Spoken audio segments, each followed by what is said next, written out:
옥수수가 잘 자라고 있습니다.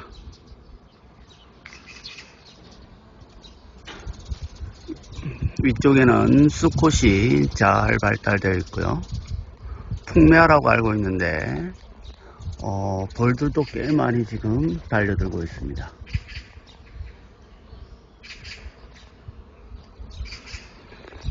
아래쪽은 이미 우리가 먹는 옥수수 암술 머리가 되겠네요. 이미 수정이 된 것 같습니다. 옥수수 알이 보이지는 않지만 안에서 지금 커가고 있고, 옥수수 수염이 지금 이렇게 잘 보이고 있습니다. 네. 네.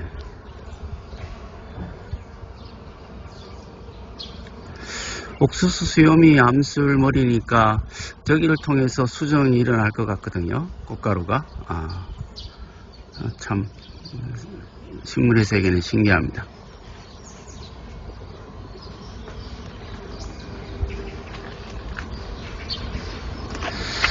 그나저나 옥수수는 어떻게 수정이 일어날까요? 위에는 지금 수컷이 한창인 것 같은데 아래쪽은 이미 수정이 이루어진 것 같습니다.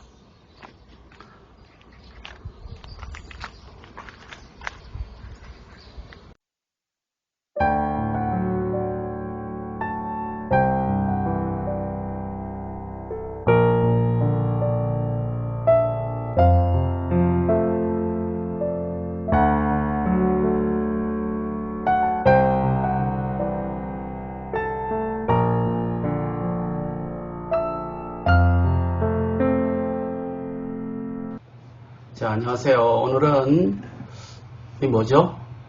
옥수수죠. 옥수수에 대해서 한번 알아보도록 하겠습니다. 여기 찰옥수수인데요. 참 여름에 맛있는 간식 중에 하나죠. 근데 여기 보게 되어지면 껍질이 까지지 않은 옥수수가 있습니다. 그래서 여기 주로 옥수수 수염이 이렇게 지금 나와 있고요. 그다음에 껍질이 이렇게 나와 있습니다. 근데 이 수염은 도대체가 어떤 기능을 가지고 있을까요? 또 어떤 기능을 가지고 있는지 한번 살펴보도록 하겠습니다. 한번 까보겠습니다.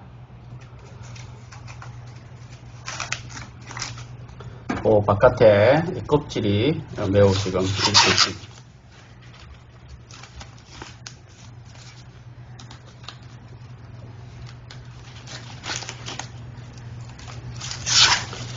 여러 겹의 껍질이 지금 있습니다. 그죠?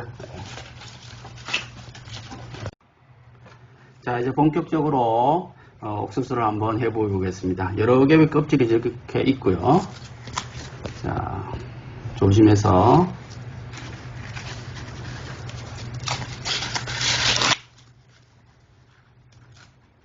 예, 조심해야 될 것 같습니다. 자, 이렇게 벗겨다 보면, 네.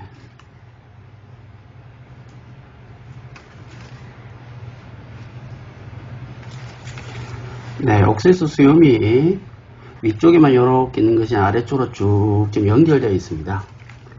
이렇게 되어 있는 거죠. 자, 이 옥수수 수염이 이렇게 아래쪽으로 쭉 뻗어 있는 것은 무엇을 의미하는 것일까요? 요 수염도 원래는 요만큼까지 왔었는데 지금은 요 알들이 점점 자라면서 또 수분이 다 끝났기 때문에 이제 위로 이렇게 발달되어 있는 것이거든요. 즉, 이 옥수수 수염이라고 하는 것은 원래 암술의 꽃에 있는 암술 머리입니다. 그러니까 요 알 하나하나가 암술의 씨방 부분이고, 요것이 수정이 되려면 여기 앞쪽에 있는 여기 이렇게 싸져 있으니까 꽃가루가 들어올 수가 없죠. 그래서 여기 암술머리가 바깥으로 발달되어져서 여기서 이제 꽃가루가 수분되어지면 그 꽃가루가 점점 발화를 해서 이 수염을 타고 이쪽에 들어와서 수정이 되게 되는 거죠.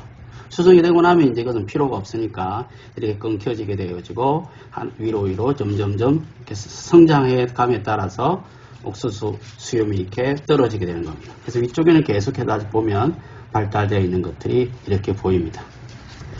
그러니까 이 옥수수 수염의 역할은 결국은 꽃가루를 잘 받게 하기 위한, 수분을 하기 위한 그런 암술 머리입니다.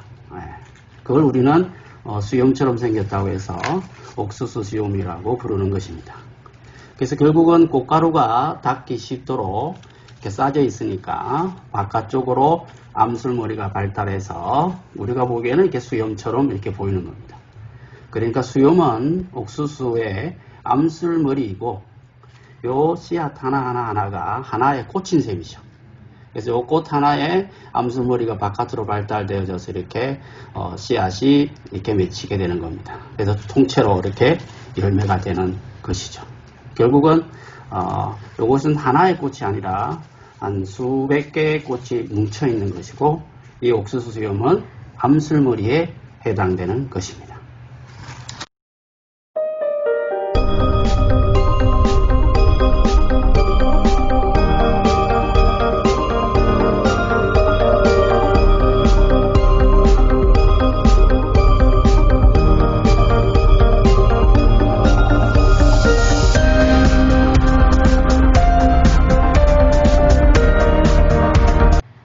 자, 지금 이제 옥수수 어떻게 수분이 되고 수정이 되는 것인지를 우리가 한번 살펴보았습니다. 자, 그런데 결국은 이 암술머리를 타고 꽃가루가 내려와서 하나하나씩 꽃 하나에 수정이 되어져서 이렇게 씨를 맺는다고 지금 설명했습니다. 그런데 아까 처음에 봤듯이 이것이 만약에 땅바닥에 그대로 떨어진다면 굉장히 단단한 껍질이 여러 개로 쌓여져 있기 때문에 이 상태로서는 이 알이 싹이 날까요? 안 날까요? 이 단단한 껍질 때문에 싹이 나지 않습니다. 그렇다면 옥수수는 어떻게 번식할까요?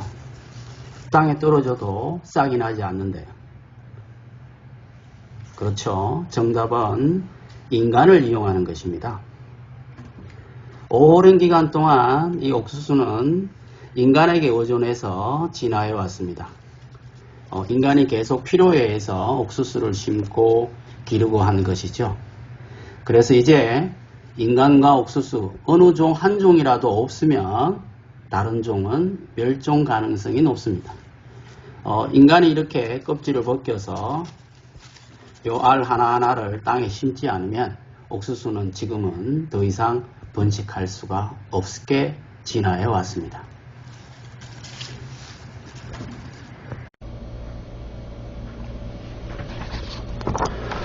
초당 옥수수가 등장했습니다. 초당 옥수수 이름만 들으면 초당 두부처럼 강원도 지역 특산 옥수수라 생각하기 쉽습니다.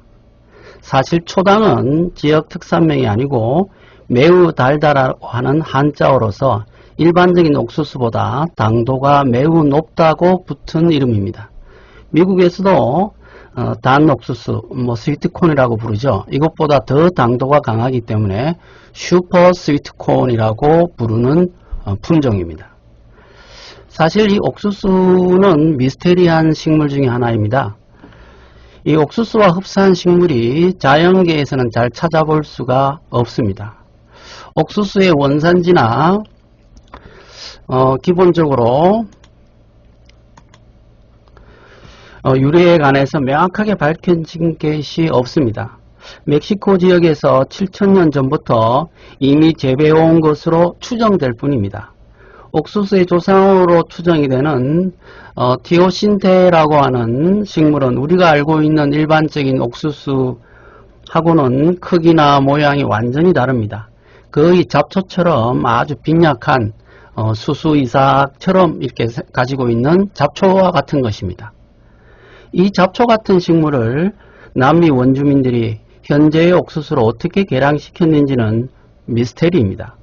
과학적으로 생각을 해보면 자연적인 진화와 또 인공적인 품종 개량을 통해서 오늘날의 옥수수가 만들어진 것으로 생각하고 있습니다. 최근의 유전학 실험에 의하자면 트랜스포존이라고 하는 것이 식물 진화 경로 추적에 중요한 요소로 작용하고 있다는 것이 밝혀지고 있습니다. 이 트랜스포존이라는 것은 점핑이라고 생각하면 됩니다. 이쪽 식물에서 저쪽 식물로 새로운 유전자를 이동시킴으로써 새로운 환경 변화에 자신을 변화시켜 살아남을 수 있게 만든 것입니다. 자신의 유전자 변화뿐만 아니라 주변의 식물과의 수정을 통해서 살아남게 된 것입니다. 다양한 외부 유전자를 받아들여서 유전자적인 변화가 생기는 것입니다. 이러한 유전자적인 변화 및 진화도 최근에는 많이 연구되고 있습니다. 옥수수의 또 신기한 점은 익을수록 당도가 떨어진다는 점입니다. 대부분의 채소나 과일이 물을 익을수록 당도가 높아지고 물러지는 것과는 반대입니다. 노화할수록 성숙될수록 수분이 점점 줄어들면서 당분이 점점 녹말로 바뀌게 됩니다. 그래서 옥수수는 풋옥수수일수록 달콤한 것입니다. 물론 녹말은 단맛이 나지 않습니다. 탄수화물이긴 하지만요.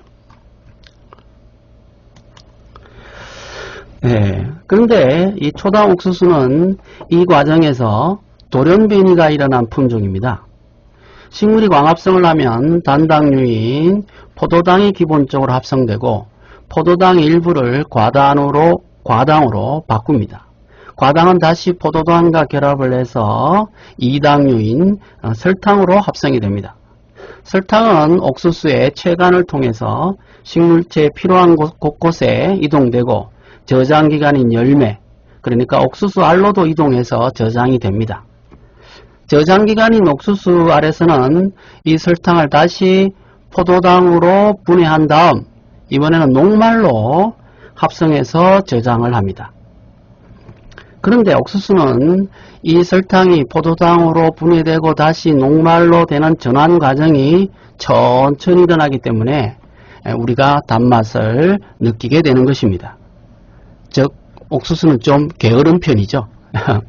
그런데 초당 옥수수는 이 녹말로의 전환 과정이 돌연변이 때문에 매우 천천히 일어나기 때문에 옥수수 아래 상태에 있어서도 단맛을 많이 느낄 수 있는 그런 품종인 것입니다.